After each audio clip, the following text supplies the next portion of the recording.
લોકસભા ચૂંટણીને લઈ પોલીસ દ્વારા કડક કામગીરી હાથ ધરવામાં આવી રહી છે। ત્યારે પાલનપુરના નવા બસ સ્પોટ નજીક એક બિલ્ડિંગમાં આવેલ કેફેમાં ગેરકાયદેસર પ્રવૃત્તિઓ ચાલતી હોવાની બાતમી પોલીસને મળતા પોલીસે તપાસ હાથ ધરી હતી। કેફેમાં પોલીસની રેડ પડી હોવાની બાતમી કેફેમાં રહેલ બે યુવતીઓને થતાં યુવતીઓ ત્રીજા માળેથી કૂદકો મારતા બંને યુવતીઓને ઈજાઓ થવા પામી હતી।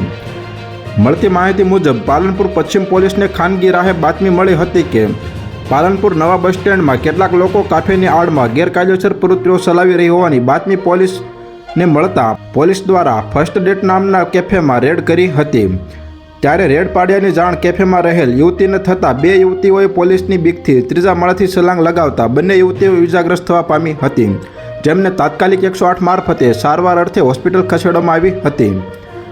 તો હાલ અત્યાર માટે આટલું જ મિત્રો। ફરી મળીએ નવી અપડેટ સાથે। તે પહેલાં વિડીયોને લાઇક કરી ગુજરાત ટોપ ન્યૂઝ ચેનલને સબસ્ક્રાઇબ કરી દો અને પાછળ આવેલું બેલ આઇકન પણ દબાવી દો, જેથી તમને નવી ખબરો મળતી રહે।